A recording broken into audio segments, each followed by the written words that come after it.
In Update 2.0, we received the best weapon in the game, the Ninja Sword.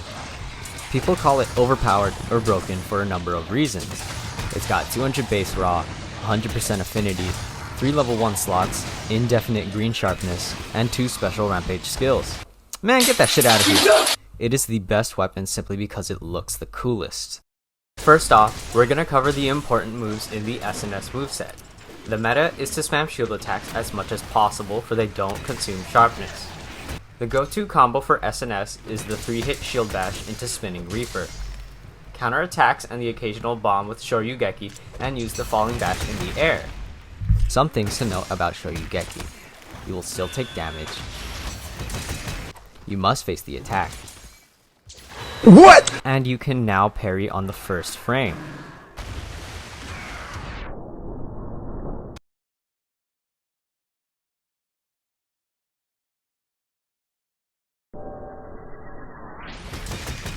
After any attack, hold back on the control stick and press A to do a back hop. When you hop back, you can hold A to charge and get some height. You can perform a jump attack by doing nothing. Press X to start a perfect rush. Or hold back on the control stick to do a rising slash. Most of the time, you should use the back hop into rising slash to continue your shield bash combo. Also, the back hop has significantly more iframes than your standard roll. Take advantage of this when you can't use Shoryugeki. Sword attacks of the SNS come out fast, similarly to the dual blades. Unfortunately, they don't have inflated sharpness values like the dual blades, so speedrunners shield bash for most of their runs. However, I believe the Ninja Sword can have 2 main playstyles based on the sharpness you choose. Remember that the Ninja Sword has a fat bar of green, but Handicraft 1 will unlock blue sharpness. Blue sharpness has a 1.2 times multiplier, while green with bludgeoner has a 1.155 times multiplier. This is a 4.5% difference in damage. Also, it is much easier to get Handicraft 2 than it is to get bludgeoner 3. 20 hits of blue is more than enough sharpness if you spam shield attacks. Because of this, I recommend getting Handicraft to stick to the meta, or bludgeoner if you like to spam sword moves. There is one weapon that comes close to comparing to the Ninja Sword, the Naga SNS. The main differences are that Naga has 1 level 2 slot, natural white sharpness, 30% affinity, and lower raw. Let's compare swords. We will assume that the Naga SNS has 100% affinity, and the Ninja Sword has blue sharpness. Neither weapon will have a rampage skill. So here we see the Naga Sword has a base raw of 180 and its white sharpness modifier of 1.32 times. This gives it an effective raw of 237.6. The Ninja Sword has a base raw of 200 and a blue sharpness modifier of 1.2 times. This gives it an effective raw of 240. These were the best sets I could make with my talismans. Naga is dependent on cast for extra 30% affinity to get guaranteed crits. Both sets still have the same skills and functionality. Naga has a base raw of 208, but still has its white sharpness modifier. This gives it an effective raw of 274.56. The Ninja Sword now has a base raw of 230, but still has that blue sharpness modifier. It now has an effective raw of 276. If the Naga SNS had attack boost as its rampage skill, it would overtake the Ninja Sword. However, we are comparing these two weapons because they share a unique rampage skill, one that does not boost the weapon stats in any way. Speaking of rampage skills, let's look at what the Ninja Sword has to offer. One rampage skill is garbage! Don't use it. Another rampage skill is Silkbind Boost. This will boost Wirebug attacks by 10%. This is a solid choice, but I would recommend going for this next rampage skill in hunts where you can mount all monsters. The last rampage skill is Master Rider.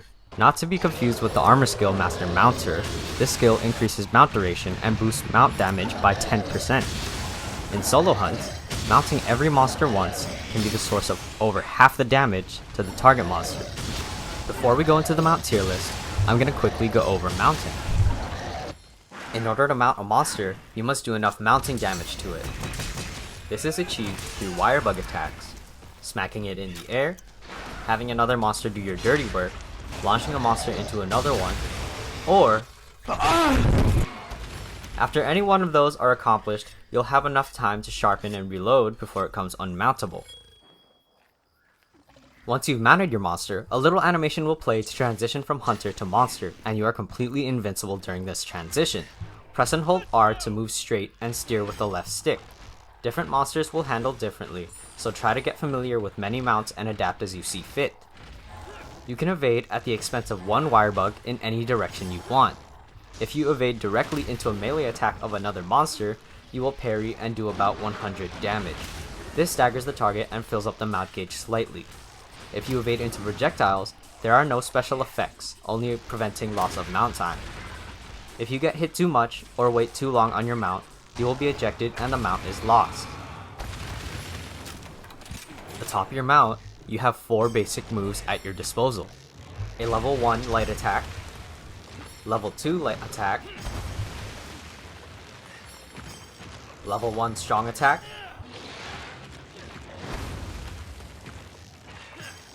and level 2 strong attack. You'll want to spam either the level 1 or level 2 strong attack for damage, but some light attacks apply elemental blight. Monsters may have hidden moves locked behind combos as well. These aren't too flashy or damaging, but can be useful for squeezing out just a bit more damage before time is up. Keep an eye out for these combos when using light or strong attacks. Attack cancelling is a technique that reduces the cooldown between attacks, allowing you to spam high damaging moves. After hitting a monster with any attack, numbers will pop up, indicating that the hit has registered. This is your cue to evade, to be able to move or attack again. If you run out of wire bugs, simply stay put for a moment, then start attacking again. After dealing enough damage, your mounted Punisher gauge will be maxed, and continuously deplete. When this happens, the target will be downed, and any attack received will not decrease mount time, but will stagger you. Make the most out of this new timer by getting in just a few more strong attacks before launching your mount or using the mounted Punisher. Some last notes. Mount damage can be increased further if your mount is enraged, and some monsters' attacks will change if you mount them in different conditions. Monsters will be presented in alphabetical order. Also, I will be omitting all monsters found in 5-star quests and below.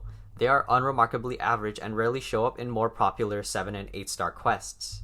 Rathian is the only exception. Mounts will be ranked based on their mobility, attack speed, attack damage, niche applications, and the mounted Punisher. I also had Master Rider in each of these clips. Without further ado, let's get into the mount tier list. Coming in at the top of the alphabet, we have one of the worst mounts in the game, Almudron. This monster is based on slowing hunters down, so naturally, it is slow itself. Its moves are slow, and its mounted Punisher requires you to be in the target's ass to actually deal damage. Damage is lacking because it relies on its slow traveling mud. Use the level 1 strong attack for damage. As a Leviathan, it has a nice, long hitbox. A massive hitbox coupled with slow moves make it hard to get damage in. Try not to use this mount if you can. Up next, we have the world's okayest mount, Anjanath. Overall, Anjanath is okay. Its attacks aren't the fastest, nor are they the most powerful, but they can still get the job done. It is a slow monster with slow moves that deal decent damage. Use the level 2 strong attack for damage. Its mounted Punisher does more damage than a Rajang, so that's nice. It gives you some setup time, then it fucks off.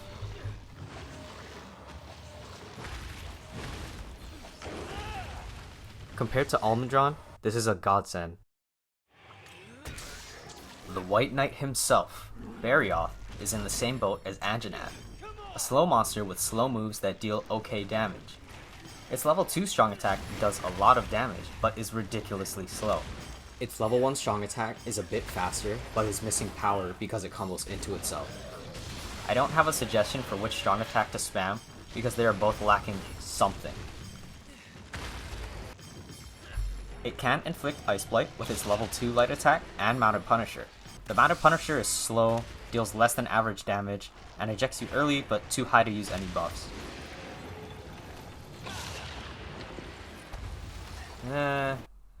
This mount is okay. Have you ever wanted to feel like a tank, but in Monster Hunter? Well, Basil Goose is the mount for you. Basil handles just like a tank. It moves slow and it has horrible turn speed. Its attacks also come out slow but deal high damage. Both strong attacks are painfully slow, so do whatever you want on Basil. It can inflict Fire Blight with its Mines or level 1 strong attack, which only supplement the damage further. Right now, we have a terrible mount, but we haven't even gone over the Mounted Punisher yet. Basil's Mounted Punisher is surprisingly good compared to the rest of his kit. It deals a lot of damage and ejects you long before it does a kamikaze dive into your target. It takes advantage of Basil's speed to give you a lot of setup time. The Mounted Punisher is the only thing keeping Basil out of bottom tier. Mystery niggas reveal niggas. Chameleos is an okay mount. It moves fast, deals good damage, and attacks come up fast. Unfortunately, its strong attacks are multi-hit, so you have to wait for the last hit to cancel, which decreases DPS. Cam has a strong attack combo similar to Baryon, but this one starts with the level 2 strong attack, it can poison, and is much faster. You still have to press 2 buttons, so it's kinda slow in my books. At least the level 1 strong attack is straightforward. I'd say to spam the level 2 strong attack combo for damage. Its Mounted Punisher does a lot of damage, and the last hit is either a slow body slam or poison spray, which gives lengthy setup time. If the strong attacks weren't combo or multi-hit, this would have been a top tier mount. True to its own nature, you won't be seeing much of Chameleos outside of his own hunt. We finally have a good mount. Unbridled Rage concentrated into a single monster, Diablos. Its move speed is a little lacking, but its strong attack comes out fast and deals good damage. The level 1 strong attack is the one to spam. The level 2 strong attack, although significantly slower, can do around 600 damage if you manage to land all 4 hits. The Mounted Punisher does average damage, but does eject you quite early. It will charge into the target, then start to dig. When this happens, you will be ejected, then after a brief silence, Diablos will pierce its target. Although the Mounted Punisher does average damage, it gives ample time to buff before Diablos resurfaces. Strong and fast attacks paired with a Mounted Punisher that gives you time to breathe form a top tier mount. Gosfarag is one of the worst mounts in the game. It has the same problems as Basil, but its moves come out much slower. I also tried mounting it with Ice Blaze to see if anything would change, but nope. The Mounted Punisher is laughable. This thing is worse than Almudron. Honestly, this thing might be the worst mount in the game. If you see this as one of the bonus monsters in your hunt, you should just abandon. The Steel Dragon of Wind. Kushala Daora is an okay mount. It moves fast, and I would describe its attacks as fair. Attacks have reasonable startup time and power. The Mounted Punisher does a lot of damage and inflicts Ice Blight. Kushala will drive its Dragon Claws into the target, then shoot a gust of icy wind.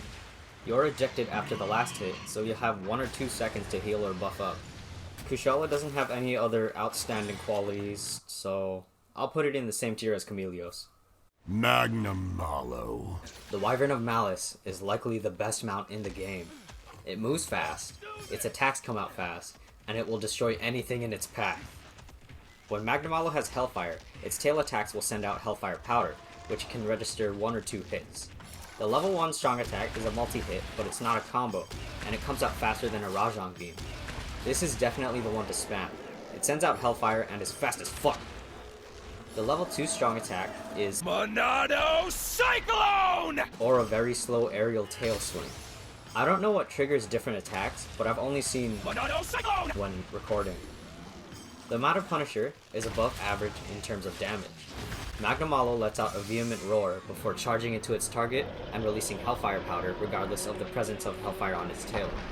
It runs 1 circle around its target before jumping up and dive bombing into it, which detonates the Hellfire. It does eject you a second before the last hit and you'll be too high to buff. A non-quest target Magnum Malo will always start out with Hellfire. This condition is what makes it a top tier mount. If there were no Hellfire, it'd still be good. The Water Fox Mizutsune is a good mount overall. Its movement speed is alright and its attacks come out swiftly with a good amount of damage. It can inflict Water Blight with a level 2 light attack. I have no idea what this blight does, but it looks cool. Its level 1 strong attack can combo into itself for more damage, and if the bubbles hit, you'll get even more out of it. The level 2 strong attack is multi-hit, with the first hit being weak, and the second hit being stronger. I'd say to use the level 1 strong attack on bigger monsters, and the level 2 for quick hits or on smaller monsters. The Mounted Punisher sends out 3 bubbles, and then Mizu will eject you. Then, it'll dive into the target. This Punisher is just average. The rest of the kit is good though. The Wyvern of Wind is one of the fastest monsters in the world of Monster Hunter, so naturally it should have a fast mount, right? Fuck no! Why did Capcom do Naga so dirty? It moves slow, its stronger moves are slow as hell, and its faster moves deal no damage. The strongest move is the level 2 strong attack, and it would be nice to spam it if the aiming wasn't shit and it didn't move you back so much. The Mana Punisher does a lot of damage, but is slow as hell. Naga will jump into the target, do nothing for 3 seconds, then tail slam the target twice. That is terrible. 3 seconds is like 2.5 Falcon punches. Awful mount, but still better than Gauss. On the complete opposite side of the tier list, we got Tyrone at the top. For this segment, I will be referring to the monkey as Tyrone because I don't like pronouncing his name. Alright guys, I'm not racist, so I don't want to see any comments down there saying I'm racist. Tyrone is one of the fastest mounts in the game. He gets his speed from running from child support, and when anyone questions him, he beats their ass. Did I mention he hits like a truck? Tyrone can inflict Thunderblight with his level 2 light attack. Thunderblight is one of the better blights because you can stun your target as long as you hit the head. That level 2 strong attack is just too good not to spam. Unfortunately, Tyrone's Mountain Punisher is average. It deals around 330 damage and you get ejected too high to buff and too late for a real opening. If Magnamalo is not in the hunt, but this tiny powerhouse is, bringing him into the fight is a given. Rachna Kadaki. I don't like this mount. It is slow all around, and that level 2 strong attack and Mountain Punisher fucking suck.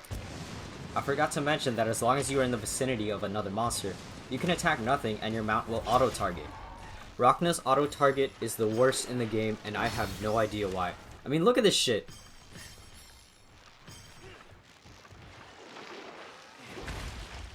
I'd spam the level 1 strong attack even though it lacks range and speed.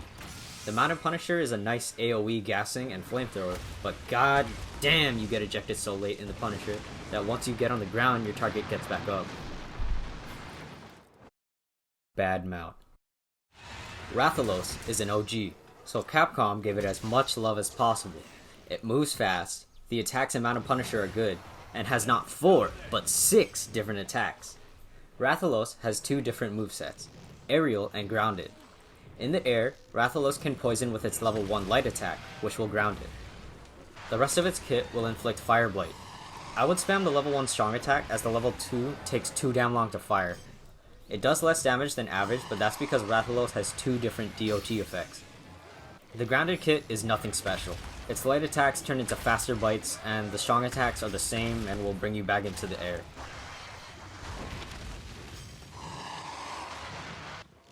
The Mountain Punisher is amazing and is the same if started in the air or grounded.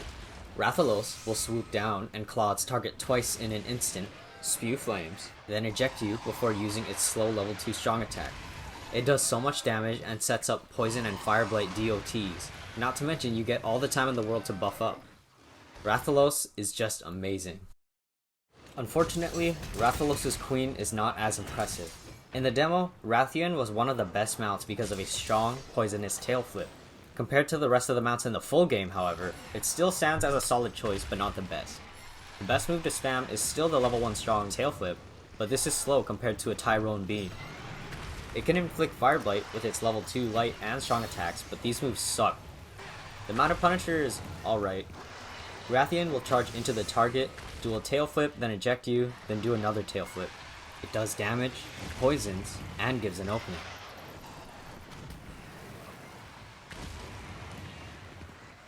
Rathian can still get the job done. I truly believe the scaly soporific assailant is top tier. Somnicanth appears to be your average mount on the surface. The power to speed ratio is on par with many other mounts. However, the level 2 strong attack has a neat gimmick. Somnicanth will leap into the air and strike the target.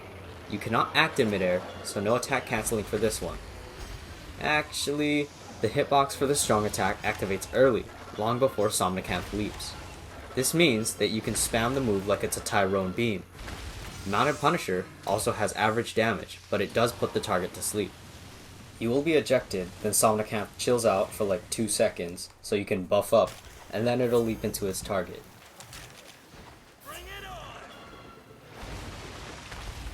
And that's what makes Somnicanth a top tier mount. Teostra is a weird mount. When I first used him against Narwa, I thought he was absolute garbage, but after some thinking, I feel like he deserves some praise. Teostra is a fast mount with attacks that have an average power to speed ratio. The level 1 strong attack is a sluggish bitch slap that combos into a line of explosions. If all blasts hit, this does a lot of damage, but the time between the slap and detonation is enough for your target to move out of the way. The level 2 strong attack is a slow, weak, multi-hit flamethrower into the ground. The range is poor, so I'd suggest spamming the level 1 strong attack. Teostra's mounted Punisher, like the other Gen 2 Elders, is very good. It slaps the target twice, then detonates it. This does a lot of damage, but you are sent off right after the last hit. Of the 3 Elders, I would say Chameleos is the best, and Teostra is the worst. The truck of Monster Hunter is exactly what you'd expect. It goes 10 below the speed limit, and if you get hit, you will receive some life-threatening injuries. Think of Tigrex as the better Rachna Kadaki. It's got the speed of the spider, but it carries much more power. The level 2 strong attack is slower, but stronger than the level 1 by a fair amount, so use the level 2. For reference, this Tailspin is about as fast as a Rachna Stomp. It can combo either of its strong attacks into a roar that does half damage. This is useful for when you run out of wirebugs and still have some meter left. The truck's mounted Punisher is high in power and lets you get in a buff or two.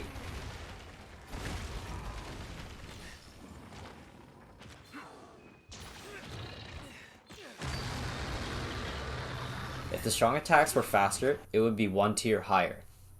So that I may talk, squirrel! Tobi Kadachi is another monster from World, but this one is actually good. It inflicts Thunderblight with a handful of its attacks and has a small hitbox. A tiny hitbox means you shouldn't be getting hit much, but hey, shit happens. Also, Tobi shares the mobility of Narga and Barioth. If you want to mount Tobi and take him to the opposite corner of the map, that'll be half of your mount timer gone. The level 2 strong attack is fast and high in damage. Not much else to say there. The mounted Punisher is definitely one of the worst things about Tobi though. It slaps the target, then leaves. Despite having a bad mounted Punisher, the strength and speed of its tail slam make up for this shortcoming. In addition to having an awesome design, Valstrax is also a top tier mount. It's as fast as a Tyrone, and that level 2 strong attack is so good. It has the potential to outdamage Tyrone's Civil Rights Beam. Valstrax is also one of those monsters whose attacks change if mounted in different conditions. A charged Valstrax is stronger than an uncharged one. The level 2 strong attack is downgraded to a Civil Rights Beam of its own. I say downgraded because it turns a strong, single hit move into a beam that takes a hot second to charge. In the charged state, Valstrax also gains secondary explosions after driving its wings into the ground. This happens after the level 1 strong attack and mounted Punisher. It also has secondary explosions after its level 2 Civil Rights Beam. Speaking of mounted Punishers, Valstrax's one is basically Tyrone, but much more damage. A charged Valstrax is great, but I would like to keep a higher damage per second than damage per wirebug. When charged, Valstrax is a good mount at most. As the last mount in the tier list, the Lord of Lightning can hold his own against the majority of the roster. This Fanged Wyvern is a fast one. It has some combos, and its attacks are rapid. The only thing I've seen change when mounting a charged Zinogre is that its regular attacks will apply Thunderblight. Regardless of charge, the level 2 strong attack will be the go-to move. It's fast and it shocks your target. It sends you back and is weaker than normal, but this is so much better than a Narga Tail Slam.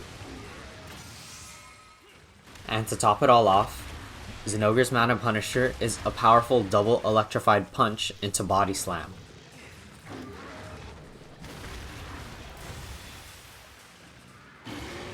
And this is my full tier list standing. These are just my opinions, and I did about 20 minutes of research on every monster. Also, this is my first time doing a voiceover. Should I do more of these analytical videos in the future, or do you hate my voice?